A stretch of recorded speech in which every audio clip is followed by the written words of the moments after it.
Buenos días. El día de hoy vamos a desarrollar la primera parte del tema sobre gravitación universal.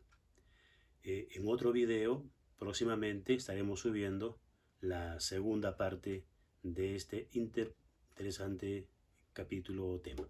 Muy bien, veamos entonces. Ponemos aquí gravitación universal.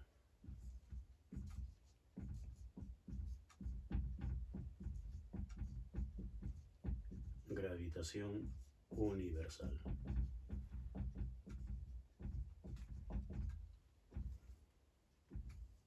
Bien, este es un tema que al hombre le ha apasionado desde tiempos muy remotos. El hombre se ha preguntado cuál es el lugar que ocupamos en el universo y se han tejido una serie de teorías que poco a poco se han ido desechando algunas y generando otras. Por ejemplo, inicialmente el hombre pensaba de que la Tierra era el centro del universo. Esa idea ha perdurado durante muchos siglos, digamos milenios, ¿correcto? Luego, ya con el conocimiento de el movimiento de algunos cuerpos celestes, como también el movimiento de la Tierra, el hombre fue descubriendo de que en realidad la Tierra no es el centro del universo y más bien los planetas giran alrededor del Sol, pero el Sol tampoco es el centro del universo, sino que éste gira con todo el sistema alrededor del centro de la galaxia denominada Vía Láctea, y esta a su vez también se mueve en relación a los demás sistemas o galaxias que hay en el universo. En realidad, todos los cuerpos celestes del universo están en movimiento unos respecto de otros. Bien, entonces este apasionante tema de la gravitación universal vamos a iniciarlo justamente enunciando la ley de gravitación dada por Isaac Newton. Ponemos entonces el primer punto que vamos a analizar aquí. Decimos ley de gravitación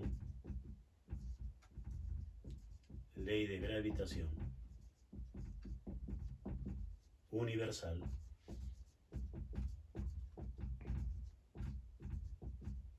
de Isaac Newton.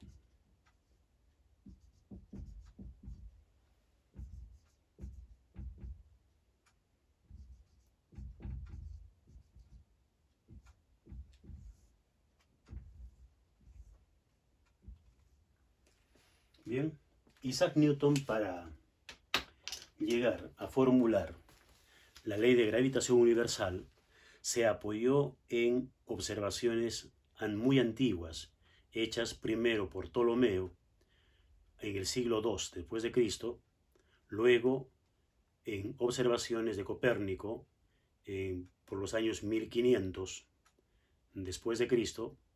También se apoyó en las observaciones de Johannes Kepler y de Tycho Brahe, de manera que todas esas observaciones astronómicas de todos estos personajes, más las propias que hizo Isaac Newton cuando construyó un telescopio usando lentes, llegó a la conclusión de que dos cuerpos celestes, es decir, dos astros, dos planetas, dos satélites, etc., dos cuerpos celestes que estén, digamos, separados una determinada distancia, medida desde el centro de cada uno de ellos, una distancia r, determinó que la fuerza de atracción gravitacional entre estos dos cuerpos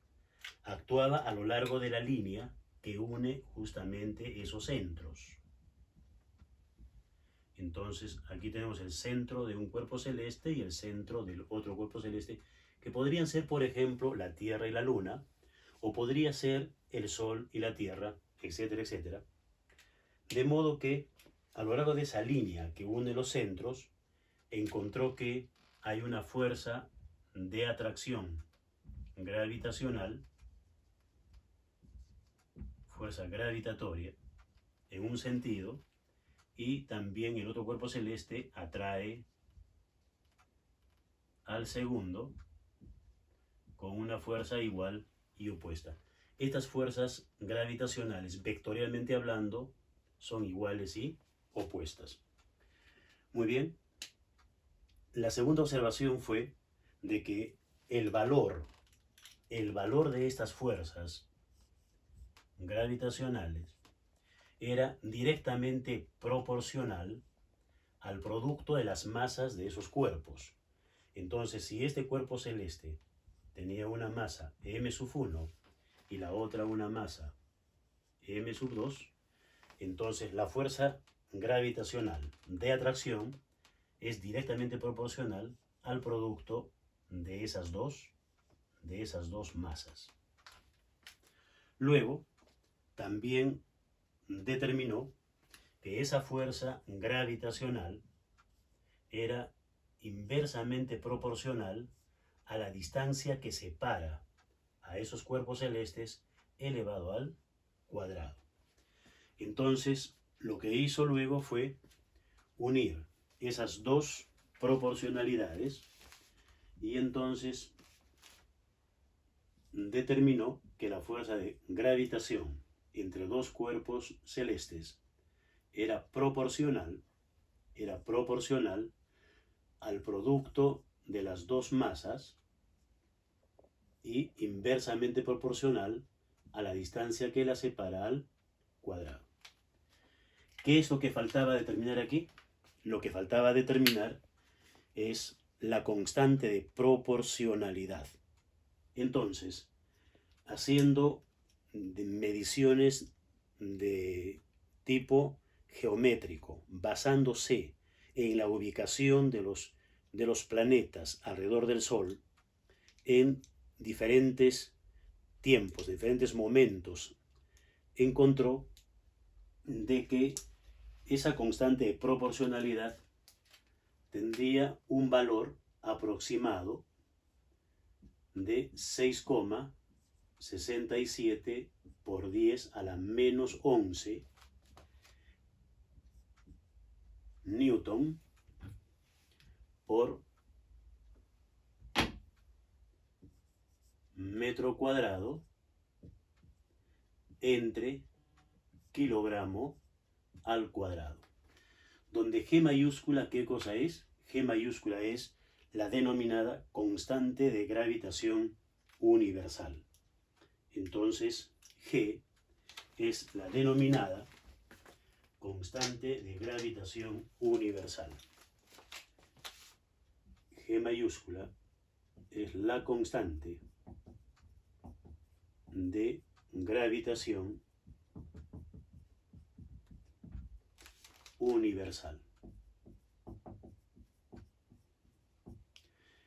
Ese cálculo lo hizo Newton basándose, repito, en simplemente cálculos geométricos de ubicación de los planetas en relación al Sol.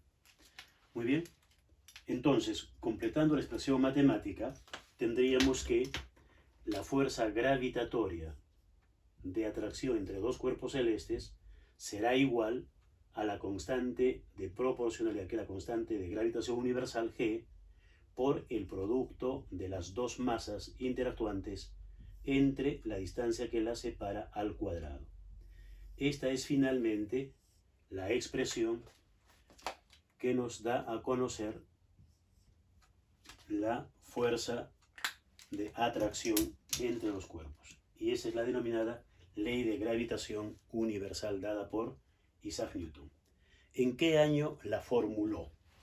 Esta expresión fue formulada en el año de 1687.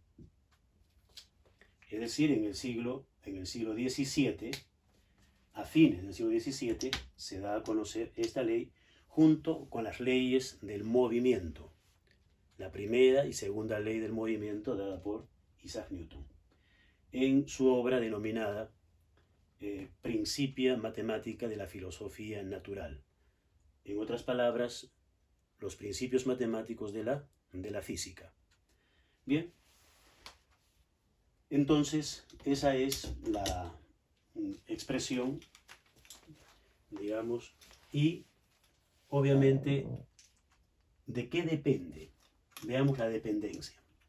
¿Qué sucede si nos alejamos o se alejan esos cuerpos? Si aumenta la distancia entre ellos, la fuerza gravitacional disminuye enormemente, según la distancia al cuadrado. Entonces, suponiendo que la distancia se duplique, si se duplica la distancia de separación, como este va al cuadrado, la fuerza gravitacional disminuye a la cuarta parte. Si triplicamos la distancia entre los planetas, la fuerza gravitacional va a disminuir a la 9ª parte. Entonces la disminución de la fuerza gravitacional es muy rápida. Muy bien. ¿Hasta dónde alcanza la fuerza de atracción entre dos planetas? En realidad se dice hasta el infinito. Por ejemplo, el campo o la fuerza gravitacional de la Tierra alcanza a la Luna. Por eso la Luna está orbitando alrededor de la Tierra. Pero la fuerza gravitacional de la Tierra también alcanza a otros cuerpos celestes como Mercurio, como Marte o Venus, que son los planetas más cercanos a la Tierra. Pero son fuerzas tan pequeñitas por la enorme distancia que prácticamente no son computables, pero que existe, existe. Muy bien, vamos a continuar entonces ahora viendo lo que es el peso. Vamos a definir el peso. Ponemos aquí entonces peso.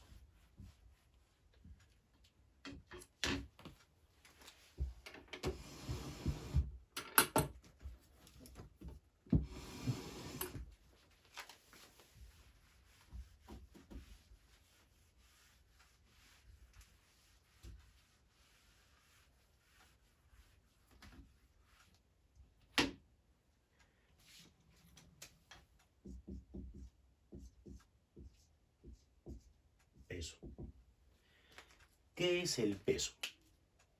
El peso es una magnitud muy familiar a todos nosotros.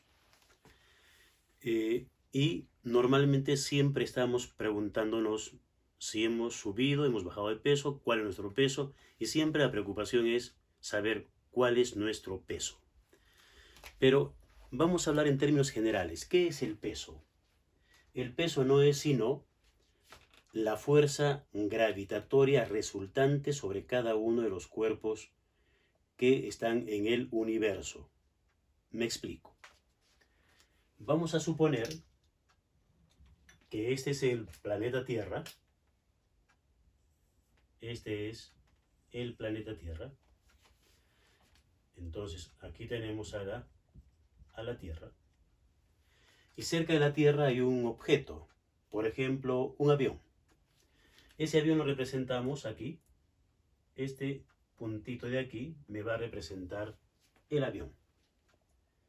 Ese avión obviamente tiene un peso, decimos, porque está actuando la atracción de la Tierra, y entonces esa fuerza gravitacional que ejerce la Tierra sobre el avión, decimos normalmente ese es el peso.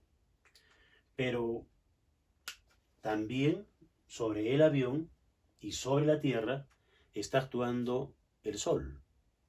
El Sol actúa sobre la Tierra tal que hace que la Tierra se mueva en trayectoria elíptica alrededor de él.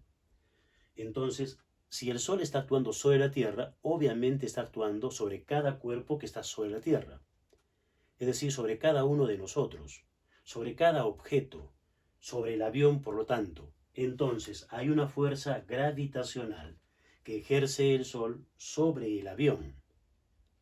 Pero también la Luna está próxima a la Tierra y la Luna también genera una fuerza de atracción gravitacional sobre ese avión. Júpiter, Marte, Venus, Mercurio, todos ellos, todos los cuerpos celestes del sistema ejercen fuerza sobre cada otro cuerpo que está en el sistema, en este caso el avión. Entonces, ¿cuántas fuerzas gravitacionales actúan sobre el avión? Muchísimas. No solo eso, cada uno de nosotros también produce una fuerza gravitacional sobre otro cuerpo. ¿Por qué? Porque la fuerza gravitacional depende de la masa de los cuerpos. Entonces, son muchísimas las fuerzas gravitacionales que actúan sobre cada cuerpo del universo, en este caso sobre el avión. Pero, obviamente, decimos, el Sol está demasiado lejos. Por lo tanto, como está tan lejos, esta distancia R es enorme, comparada con la distancia que pueda haber del centro de la Tierra al avión. Por lo tanto, la fuerza gravitacional del Sol es despreciable comparada con la fuerza gravitacional que genera la Tierra sobre el avión. La Luna también está lejos y tiene una acción gravitacional menor, y por estar tan lejos también podemos despreciarla, y así de todos los demás cuerpos celestes. Finalmente, el concepto básico del peso es, como decíamos, la sumatoria de todas las fuerzas gravitacionales sobre un cuerpo, pero se desprecian todas aquellas que son de valor pequeñito y solo nos quedamos con la más importante. En este caso, que estamos en este planeta, la única fuerza que nos interesa es la fuerza de atracción que genera la Tierra sobre cada uno de nosotros. Y le llamamos peso justamente a esa fuerza que genera la Tierra sobre cada uno de nosotros. Bien, por lo tanto, vamos ahora a determinar lo siguiente. El peso, ¿a qué es igual? Normalmente expresamos al peso de una manera sencilla como W, ¿no? W minúscula, el peso o fuerza gravitacional. ¿Y a qué es igual el peso? Es igual a la masa del objeto por la aceleración de la gravedad. En este caso estamos hablando de la Tierra, entonces aquí tendríamos la masa del avión, por ejemplo, el campo gravitatorio terrestre, y esta fuerza gravitatoria será el llamado peso del avión, ¿correcto? Entonces ahora vamos a comparar estas dos expresiones. La expresión 1, que me da la fuerza gravitacional desde el punto de vista universal, con esta expresión que es propia que aplicamos aquí en nuestro planeta, peso, masa por gravedad. Pero obviamente ambas son fuerza gravitatoria, por lo tanto son iguales, las igualamos. Entonces decimos, igualando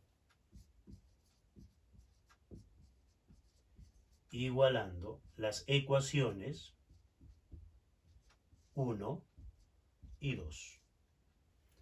Si hacemos eso, encontramos lo siguiente.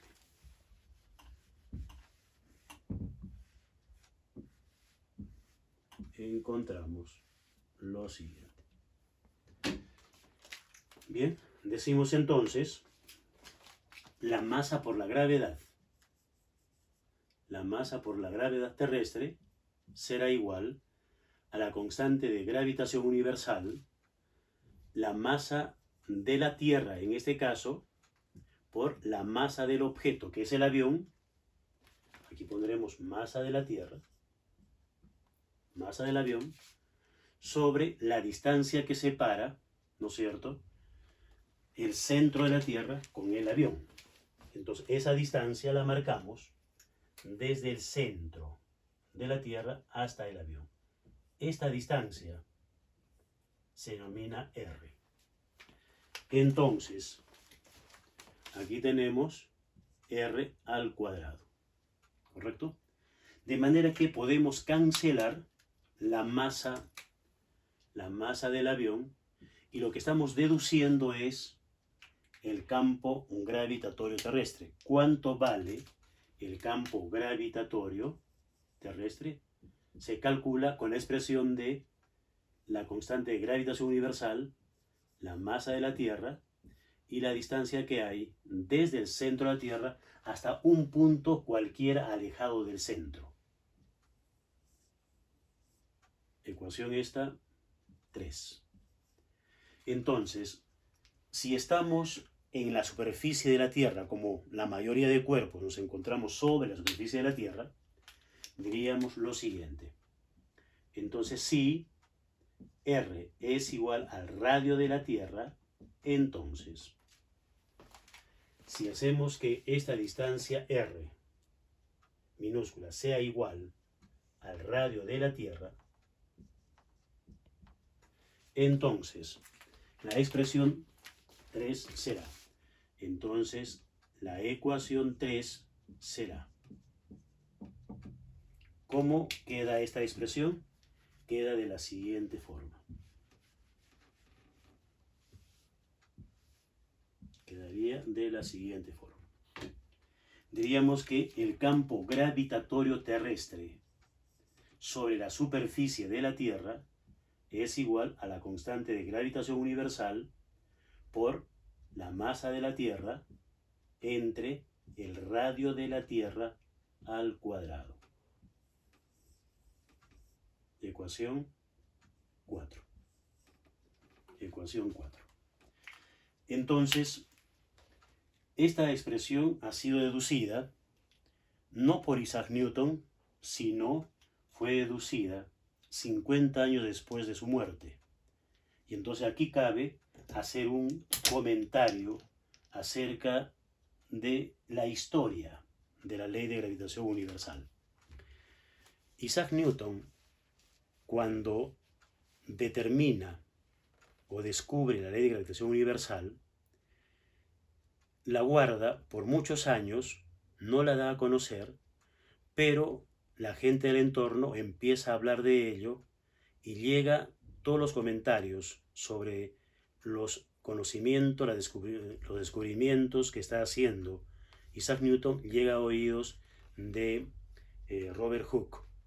Robert Hooke, que en esa época era el presidente de la Sociedad Académica de Londres, es decir, la persona más importante del conocimiento científico de la época allá en Inglaterra.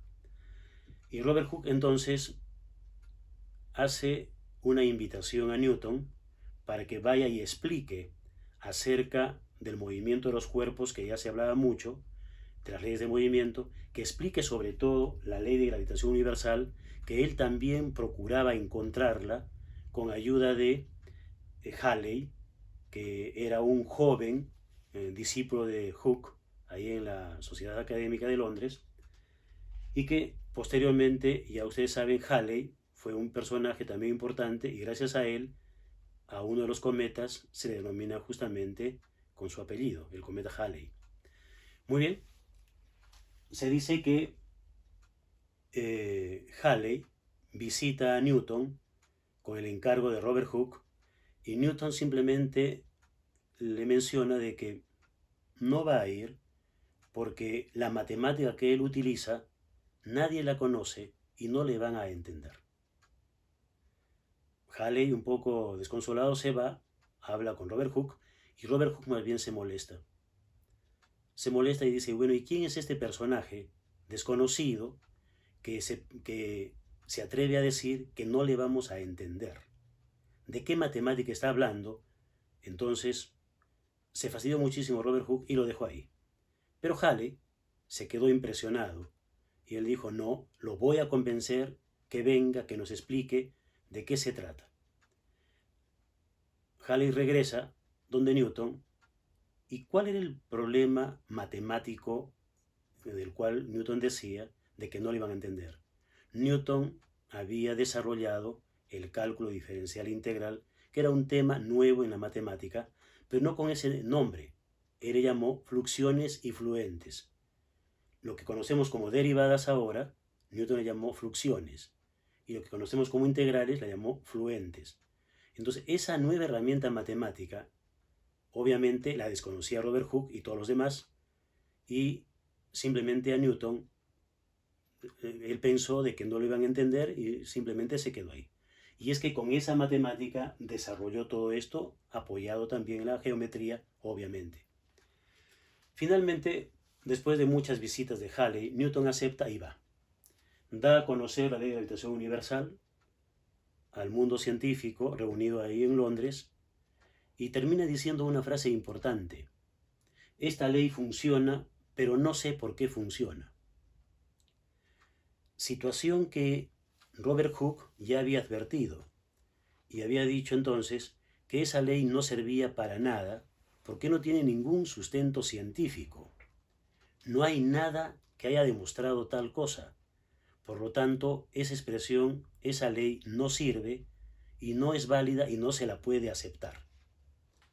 Obviamente Newton se fastidió y ahí empezó una rencilla tremenda con Robert Hooke, una rivalidad enorme y lamentablemente estos dos cerebros no conciliaron en nada y cada quien trabajó por su lado, pero Halley sí creía en el resultado de Newton. Entonces, Halley estaba convencido de que eso era correcto, que era verdad, que no se conocía el sustento científico bueno, pero sí vale y es correcta.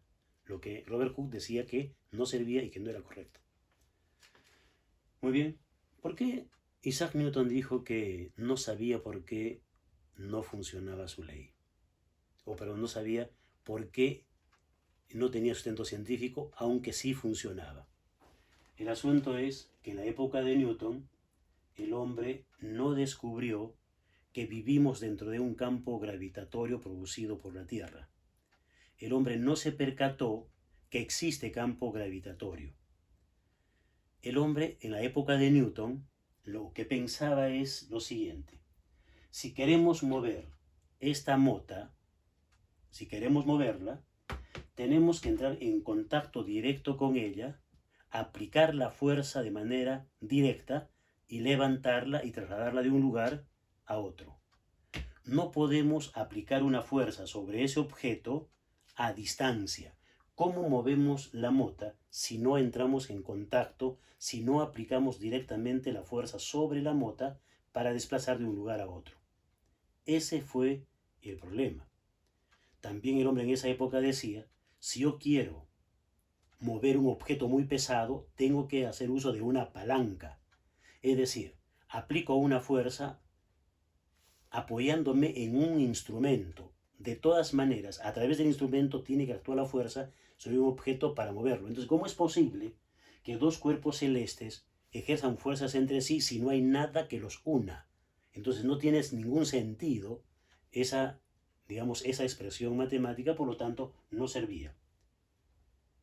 Bien, lamentablemente, 50 años después de la muerte de Newton, el hombre descubre que los cuerpos que poseen masa producen a su alrededor campo gravitatorio y es el campo gravitatorio el que ejerce la fuerza.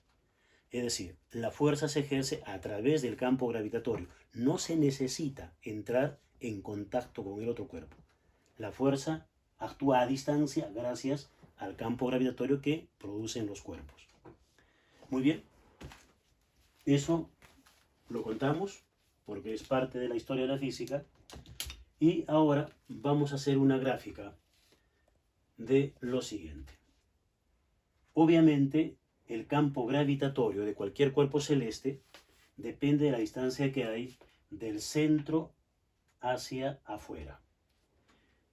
El máximo valor del campo gravitatorio se encuentra en la superficie del cuerpo. En el caso de nuestro planeta, el campo gravitatorio terrestre es en promedio 9,8 metros por segundo al cuadrado. Eso es en promedio en toda la superficie terrestre. Obviamente que hay pequeñas variaciones dependiendo de la altura. En la costa, por ejemplo, es 9,82. En los polos es 9,83.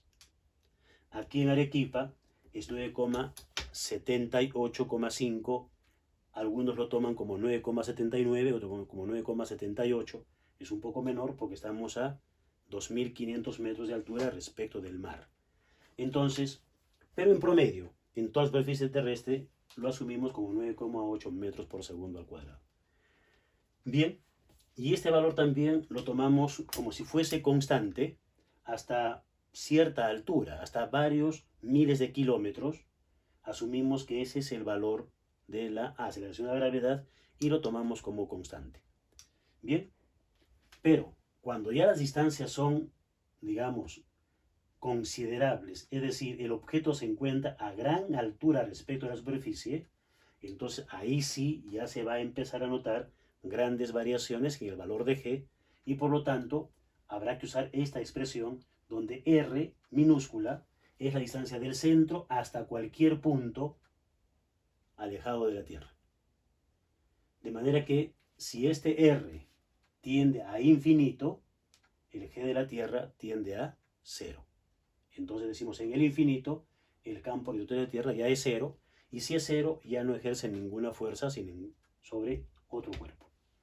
Muy bien, entonces ahora vamos a graficar cómo es el peso en función entonces de la distancia, ¿no? El peso es fuerza gravitatoria, por lo tanto podemos graficar cómo va variando el peso de un objeto mientras se aleja, por ejemplo, de la Tierra. Entonces, aquí tenemos esta gráfica. Este es el planeta Tierra. ¿Ok? Vamos a colocar aquí el eje principal que atraviesa a la Tierra ahí. Y aquí tenemos este otro eje.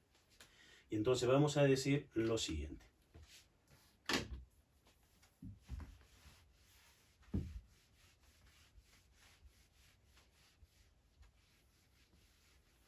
A ver. Alargamos este eje. Y aquí vamos a tener entonces el peso. El peso.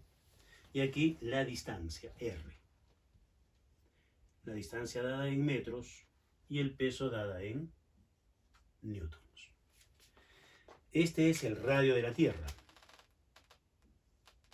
Este es el radio de la Tierra, que lo tendremos aquí también. Este es el centro de la Tierra, será el punto 0. Y aquí tenemos el radio de la Tierra. Entonces, el peso de un cuerpo en la superficie de la Tierra tendrá este valor. Por ejemplo, si está el cuerpo aquí, tendrá este valor, el peso. Y conforme nos vamos alejando de la superficie, el peso va disminuyendo muy rápidamente y asintóticamente se va acercando a 0. Entonces, esta es la variación del peso. Si estamos a una distancia doble de la Tierra, el peso habrá reducido considerablemente. Si la distancia es el triple del radio de la Tierra, el peso será mucho menor. Muy bien, entonces esa es la gráfica de cómo desciende el peso de un cuerpo. Bien, ahora vamos a ver, a partir de la expresión que hemos obtenido para el campo gravitatorio, donde decíamos el campo gravitatorio terrestre es la constante de gravitación universal, la masa de la Tierra, entre el radio de la Tierra al cuadrado. A partir de esta expresión podemos calcular lo siguiente. ¿Conocemos el radio de la Tierra? Sí, se conoce el radio de la Tierra. ¿Y quién lo calculó? El radio de la Tierra lo calculó Eratóstenes en el año 240 a.C. y que ha sido confirmado posteriormente con otras mediciones mucho más precisas. Y Eratóstenes lo encontró con observaciones puramente geométricas, nada más. ¿Y cuál fue el radio que calculó Eratóstenes y que luego ha sido depurado? El radio de la Tierra es 6,38 por 10 a la sexta metros. Este es el radio de la Tierra. Es decir, si lo damos en kilómetros, 6.380 kilómetros es el radio de la Tierra. En metros, 6,38 por 10 a la sexta. Muy bien. Si conocemos el radio de la Tierra y también ya conocemos el valor de G, en promedio 9,8 metros por segundo al cuadrado, entonces podemos despejar y determinar la masa de la Tierra. Entonces, la masa de la Tierra será igual a la aceleración de la gravedad terrestre por el radio de la Tierra al cuadrado entre la constante de gravitación universal. Si hacemos el reemplazo de todos estos valores, masa de la Tierra será igual a 9,8 metros por segundo al cuadrado por 6,38 por 10 a la sexta metros sobre la constante de gravitación universal, que es 6,67 por 10 a la menos 11 newton metro cuadrado por kilogramo al cuadrado. Esto nos queda simplemente en kilogramos y resulta, haciendo el cálculo, que la masa de la Tierra tiene el valor de, decimos, 5,98 por 10 a la 24. 5,98 por 10 a la 24 kilogramos. Esa es la masa de nuestro planeta. Muy bien. Pero podemos hacer algo más.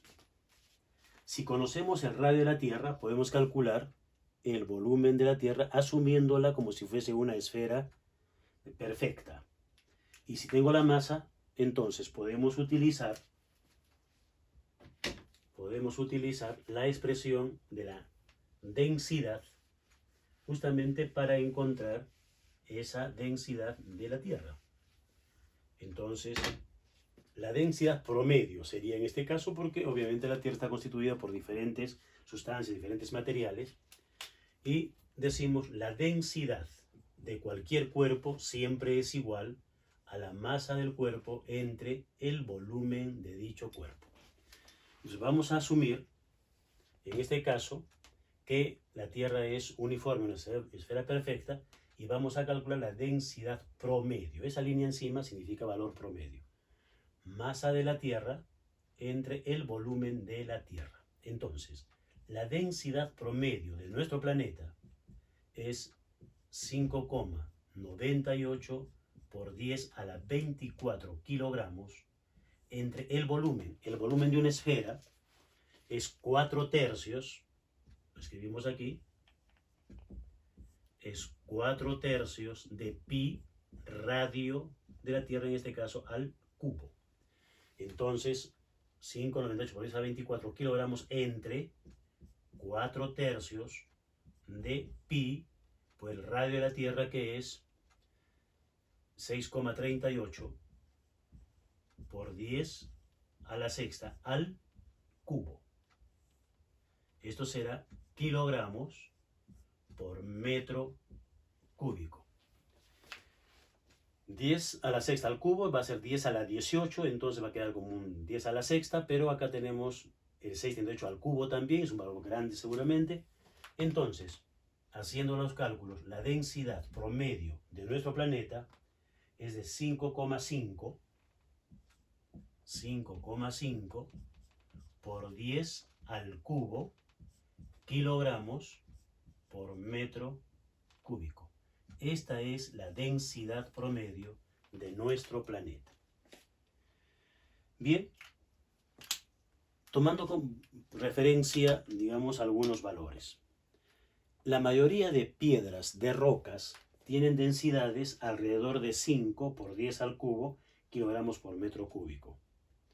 Hay piedras de menor densidad, hay piedras de mayor densidad, dependiendo de qué tipo son, pero en general la densidad de las piedras, de los diferentes tipos de rocas, está alrededor de 5 por 10 al cubo. Pero el agua, su densidad es apenas 1 por 10 al cubo. Y gran parte de nuestro planeta es agua, los océanos. Por lo tanto, entonces, las partes sólidas son menores que las partes líquidas. Entonces, si la densidad promedio es como la de las rocas y hay tanta agua, debe haber entonces hacia adentro de la Tierra materiales mucho más densos, o las partes internas ser más densas. Por eso se dice que mientras vamos adentrando en la Tierra, la densidad de los materiales es cada vez mayor y el núcleo de la Tierra es muy denso, que está a alta temperatura, a alta presión, etcétera, etcétera. Y entonces los geofísicos lanzan la teoría de que el centro de la Tierra es, digamos, una sustancia como plasma que está a gran presión, a gran temperatura y también obviamente a una gran densidad.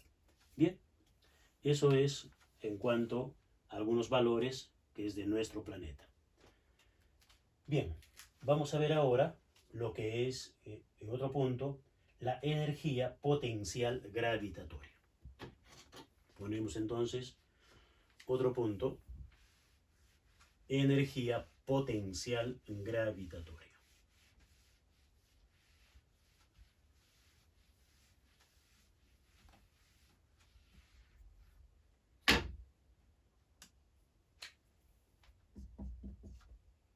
Energía potencial gravitatoria.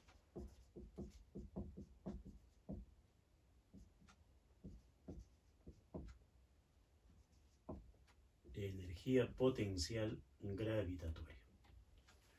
Bien, esto vamos a estudiarlo a partir de nuestro planeta.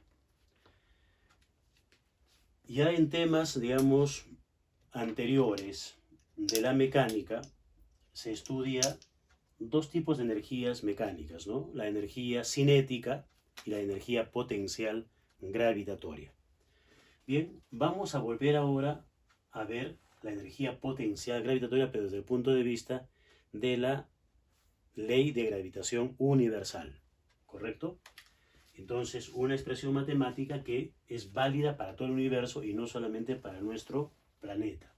Entonces, para eso vamos a suponer que vamos a lanzar a un objeto desde la superficie de la Tierra.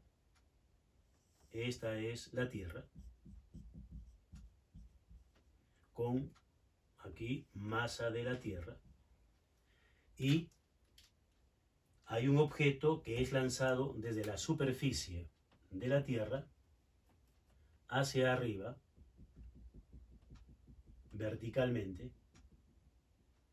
Entonces, en algún momento, el objeto se va a encontrar en esta posición. Y después se encontrará, digamos, en esta posición. El objeto está ascendiendo y si asciende, obviamente hay una velocidad que permite que haya ese ascenso. Bien. Desde el centro de la Tierra, vamos a decir, en algún momento estuvo en ese punto que le voy a llamar punto 1, y entonces desde el centro de la Tierra estuvo a una distancia R1, R sub 1. Y luego cuando se encuentra aquí, en el punto 2, seguramente que todavía ascendiendo, todavía sigue ascendiendo, va a encontrarse respecto del centro de la Tierra a una distancia R, R2. ¿Ok? Bien, entonces decimos, hay una fuerza gravitatoria que está actuando sobre este objeto que tiene masa m, la fuerza gravitatoria actúa hacia el centro de la Tierra y aquí está. Y esa fuerza gravitatoria, hemos dicho, depende de la distancia que hay. Fuerza gravitatoria. Muy bien. Pero el desplazamiento es hacia arriba. Entonces, aquí tenemos un desplazamiento que va hacia arriba y le voy a llamar un diferencial de desplazamiento R. Bien, entonces, Si hay fuerza gravitatoria y desplazamiento, podemos hablar sobre el trabajo que hace esa fuerza gravitatoria. Muy bien. Entonces, vamos a escribir por aquí la expresión del trabajo.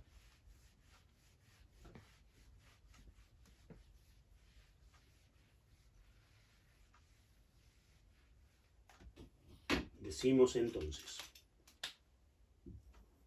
el trabajo que hace la fuerza gravitatoria, W mayúscula, es igual a, decimos, a la integral de la fuerza gravitatoria, producto escalar con el diferencial del desplazamiento. Se va a desplazar el objeto desde una posición R1 hasta una posición R2. Muy bien.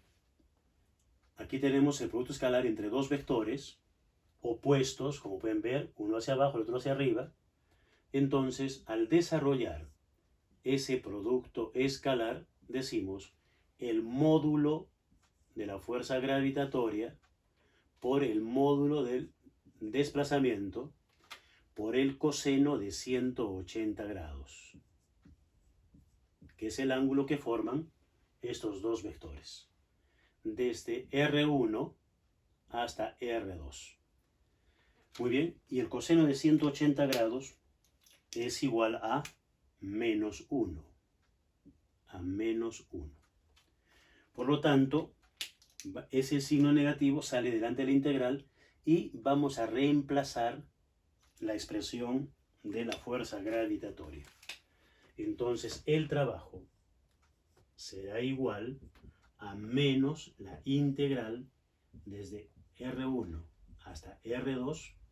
La fuerza gravitatoria, recuerden, es la constante de gravitación universal, en este caso la masa del planeta Tierra por la masa de ese objeto que se está alejando entre la distancia que existe desde el centro hasta la ubicación del planeta en cualquier instante por el diferencial de desplazamiento.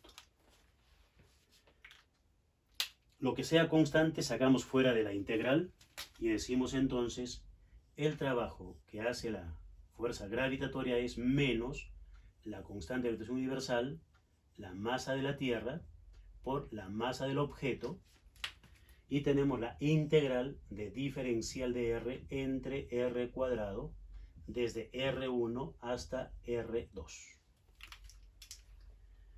La integral de esta expresión es menos 1 entre R. Entonces, desarrollando esa integral, encontramos que el trabajo que hace la fuerza gravitatoria sobre ese objeto cuando se está alejando de la Tierra es igual a menos la constante de gravitación universal, la masa de la Tierra por la masa del objeto, por la integral de esto es menos 1 entre R, que varía desde R1 hasta R2, y cerramos aquí el paréntesis. Decimos menos con menos se cancelan, eliminamos el signo negativo, y entonces ahora reemplazamos los valores de las posiciones iniciales y finales. El trabajo que hace la fuerza gravitatoria entonces es la constante G, la masa de la Tierra, la masa del objeto, paréntesis, cuando R toma el valor final, 1 entre R2, menos cuando R toma el valor inicial, 1 entre R1. Y esta es entonces la expresión para el trabajo. Ecuación 5. Bien, entonces, vamos a trabajar esta expresión ahora y decimos lo siguiente.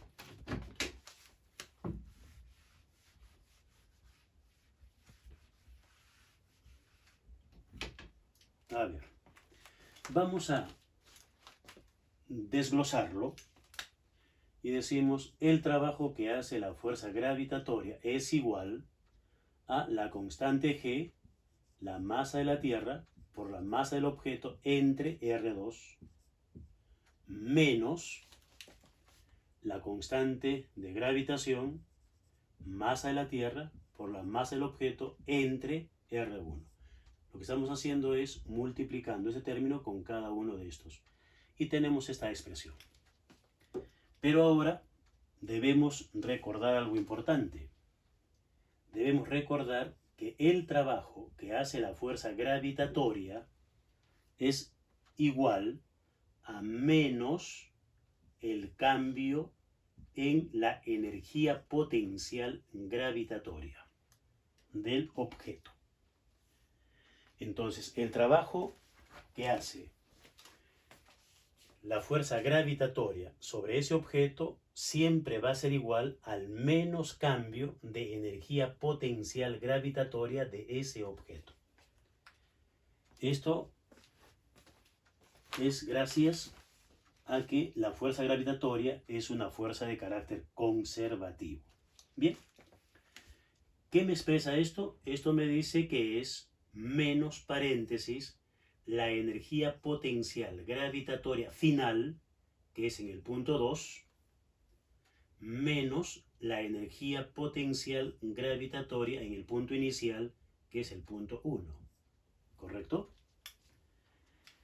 Entonces, si comparamos estas dos expresiones, esta vendría a ser la energía potencial gravitatoria en el punto 2 y esta en el punto inicial 1.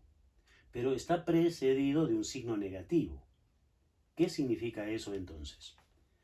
Como este trabajo es lo mismo que este trabajo, es la misma expresión, si yo pongo menos aquí adelante, menos por más me da menos, o sea que la menos energía potencial gravitatoria 2 es esto de aquí, y menos por menos me da más, esta energía es igual a menos aquel valor. Por lo tanto, debemos concluir de estas dos expresiones que la energía potencial gravitatoria en general en cualquier punto del espacio es igual a menos la constante de gravitación universal, masa de la Tierra, por la masa del objeto, entre la distancia a la cual se encuentre, cualquier distancia.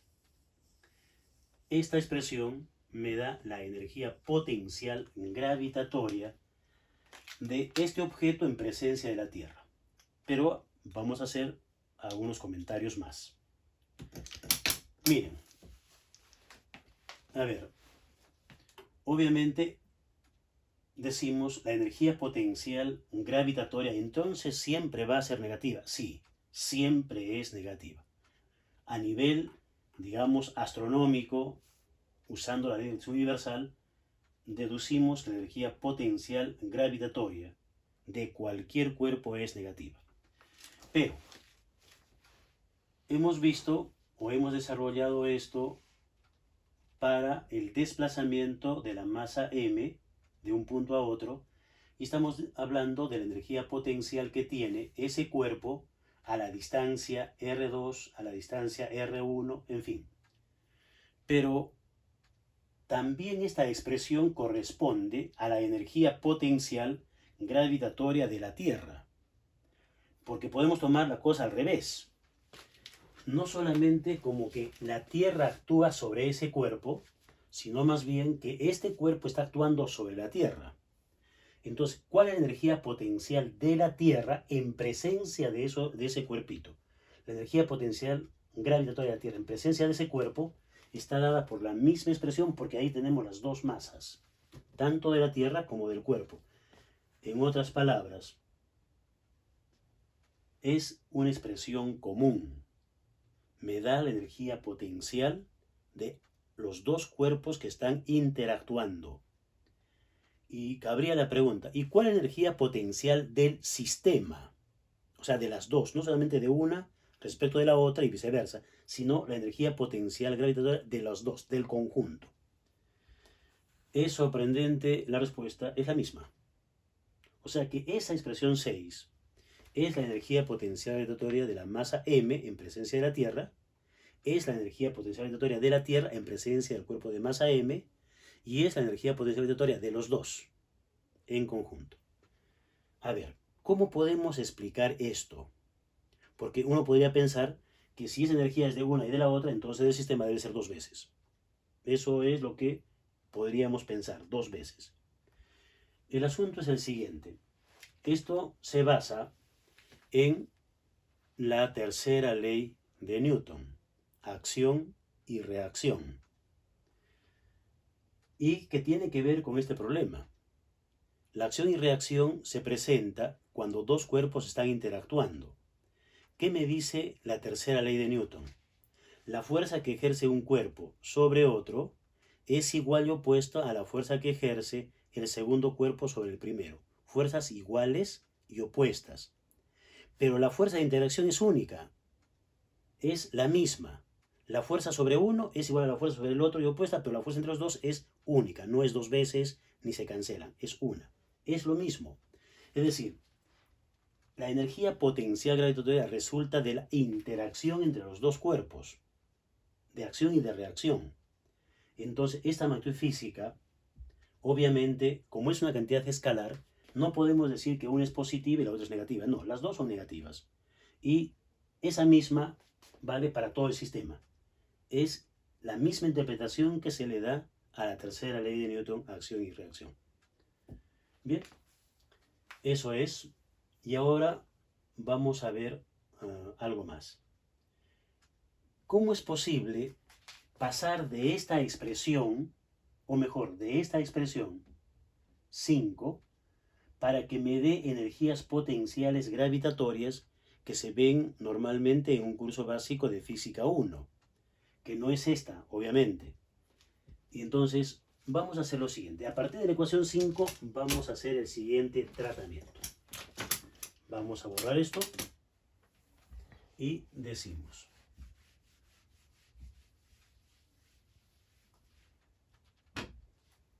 a ver, de la ecuación 5 tenemos, de la ecuación 5 se tiene. Vamos a hacer el siguiente desarrollo. El trabajo que hace la fuerza gravitatoria es igual a la constante de gravitación universal, masa de la Tierra, masa del objeto, y aquí vamos a multiplicar sacando denominador común. R1 por R2. R1 por R2. Luego, R1 por R2 entre R2 me queda R1, entonces R1 el numerador menos R1 entre R2, se cancela R1 y me queda R2 menos R2. Listo. Ya está. Muy bien. Ahora vamos a decir si el cuerpo está muy cerca de la superficie terrestre o sobre la superficie terrestre. Entonces ponemos esa condición. Si el objeto de masa M está sobre o muy cerca de la superficie terrestre,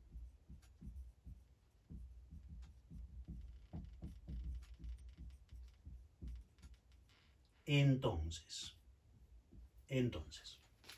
si es así, la distancia R1 y la distancia R2 se parecen al radio de la Tierra. Por ejemplo, ¿qué pasa si un cuerpo va a subir del primer piso al segundo piso de una casa? El primer piso está sobre la superficie de la Tierra. Entonces, la distancia que hay del centro a la superficie es el radio de la Tierra. Y sube 2 metritos. ¿Cuál es la variación? 2 metros comparados con el radio de la Tierra no es nada. Es como si fuesen iguales en realidad. Entonces, con muy buena aproximación, se dice que entonces el radio R1 es prácticamente igual al radio R2 y eso es prácticamente igual al radio de la Tierra. ¿Correcto? Entonces, cuando multiplicamos R1 por R2, estamos multiplicando radio de la Tierra por radio de la Tierra, entonces radio de la Tierra al cuadrado. ¿Correcto? Y eso hacemos entonces ahora. Estamos haciendo entonces con muy buena aproximación. Estamos aplicando los conceptos de aproximación. Bien, decimos entonces, el trabajo que hace la fuerza gravitatoria será igual a la constante de gravitación universal, la masa de la Tierra, por la masa del objeto, y aquí tendríamos siempre R1 menos R2 sobre el radio de la Tierra al cuadrado. ¿Por qué no ponemos aquí 0? Si ponemos 0, no conseguimos absolutamente nada. Hay diferencia, por supuesto que hay una diferencia muy chiquitita, muy pequeña, pero la diferencia existe. Y aquí abajo simplemente consideramos que son tan próximos, entonces ese producto va a ser como el radio de la Tierra al cuadrado. Ahora, vamos a separar lo siguiente. El trabajo que hace la fuerza gravitatoria entonces es la constante G, masa de la Tierra, entre el radio de la Tierra al cuadrado, por la masa del objeto por la diferencia de alturas o distancias que hay desde el centro de la Tierra. Esto que está aquí entre paréntesis es el campo gravitatorio terrestre en la superficie de la Tierra, que hemos visto hace un momento. Entonces, el trabajo que hace la fuerza gravitatoria es la masa del objeto por el G de la Tierra por R1 menos R2. ¿Qué hacemos normalmente? Normalmente decimos, escogemos como nivel de referencia la superficie de la Tierra. Si este es nuestro planeta, ¿okay? Lo que hacemos es escoger como nivel de referencia ya no el centro de la Tierra, sino la superficie. Y a partir de aquí contamos alturas, que un objeto está a esta altura o que sube hasta esta altura. Entonces decimos, a esta altura le llamamos altura 1,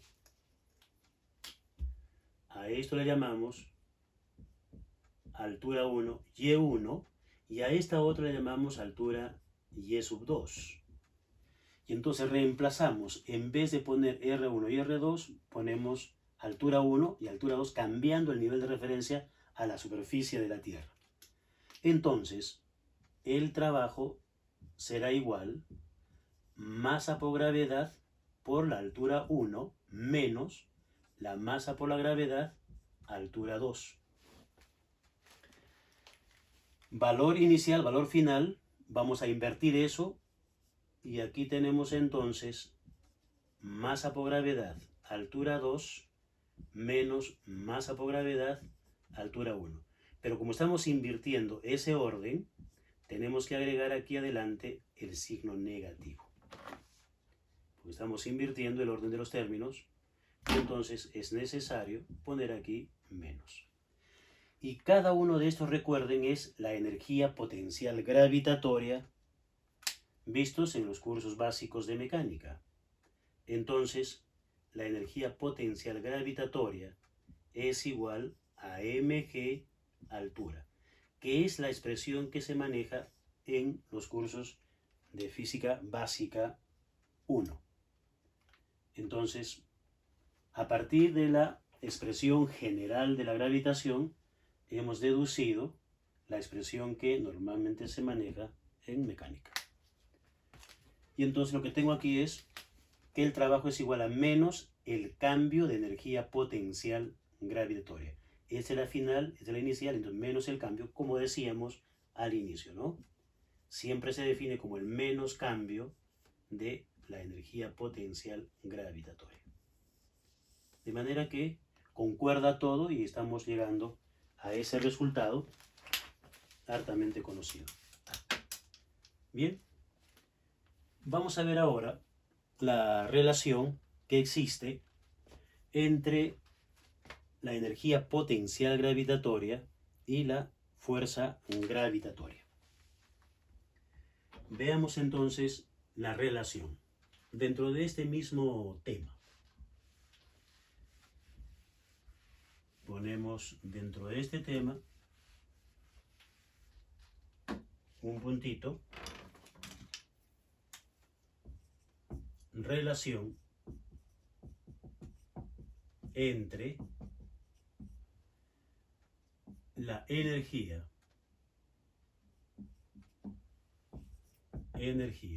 potencial gravitatoria con la fuerza gravitatoria, valga la redundancia. ¿Qué relación existe entre estas dos cantidades? Bien, la relación la vamos a encontrar a partir de una expresión que también se maneja en el curso básico de mecánica, donde se dice que una fuerza que actúa en la dirección X siempre es igual a menos la derivada de la energía potencial gravitatoria respecto de la dirección X. Esta fórmula es conocida en el curso de mecánica y que la podemos aplicar aquí a gravitación universal. La diferencia es que, bueno, acá ponemos ecuación 7, la diferencia es que ahora, hablando de gravitación, lo que tengo es el planeta Tierra y la fuerza gravitatoria no actúa a lo largo de X, sino a lo largo del radio. ¿Correcto? A lo largo de R. Entonces, tenemos que cambiar la nomenclatura, porque ahí está la fuerza gravitatoria que actúa a lo largo del eje de R. Actúa a lo largo de R. Muy bien. Entonces, la fuerza gravitatoria actúa a lo largo de R, entonces F sub R. Es una fuerza que apunta hacia el centro del planeta. Entonces cambiamos la nomenclatura y decimos entonces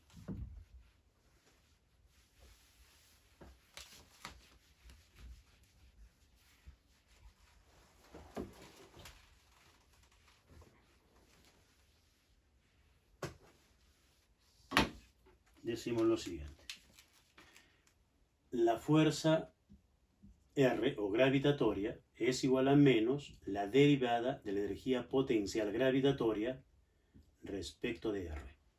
Muy bien. Entonces, la fuerza gravitatoria que actúa a lo largo de R es igual a menos la derivada respecto de R de la energía potencial gravitatoria, que es menos la constante G, la masa de la Tierra por la masa del objeto entre la distancia R que hay entre la Tierra, el centro de la Tierra y ese objeto de masa M. Y todo esto, decimos entonces, vamos a desarrollar, porque esta es la energía potencial gravitatoria y vamos a derivarla. Pero menos por menos me da más. Entonces eliminamos el signo negativo y sacamos lo que sea constante delante. Ok. Y decimos entonces Fr es igual a la constante de gravitación, la masa de la Tierra por la masa del objeto, por la derivada respecto de R de 1 entre R. 1 entre R. La derivada de 1 entre R es menos 1 entre R cuadrado. Su derivada es entonces menos 1 entre R cuadrado. Esa es la derivada de 1 entre R. Entonces el signo menos lo sacamos adelante y decimos la fuerza gravitatoria, que es una fuerza radial que apunta hacia el centro de la Tierra, es igual a menos, el signo adelante, la constante de gravitación universal, la masa de la Tierra, la masa del objeto entre la distancia que hay desde el centro de la Tierra hasta el objeto R cuadrado. ¿Qué diferencia encontramos con la primera expresión que hemos escrito el día de hoy? Que aquí, que en la primera expresión no pusimos el signo negativo, solo habíamos considerado el valor, el módulo de la fuerza gravitacional. Pero ahora esta expresión me está dando la connotación vectorial. El signo negativo significa que apunta hacia el centro, no hacia afuera del planeta, sino hacia el centro del planeta. Es una expresión mucho más completa. Entonces, para que ya sea totalmente completa, le ponemos aquí vectorialmente. Es un vector que apunta ¿en qué dirección? En la dirección de menos el vector unitario radial. Entonces, la fuerza gravitatoria, esta fuerza gravitatoria, apunta en dirección del menos vector unitario radial. El vector unitario radial, ¿dónde está? El vector unitario radial está aquí. El vector unitario radial apunta del centro del planeta hacia afuera. Vector unitario radial. Entonces la fuerza gravitatoria es justamente contraria a él, por eso es menos. Y entonces ahí tenemos la expresión ya completa, vectorial, de la fuerza gravitatoria, que es una fuerza que apunta hacia el centro de los cuerpos celestes. Expresión esta, 8. Y ahí tenemos entonces, finalmente, ¿no es cierto?, la expresión vectorial de la fuerza gravitatoria, y que hemos deducido a partir de esa expresión que siempre funciona para el caso gravitacional y otros casos también en particular. Bien, eso es todo por el día de hoy.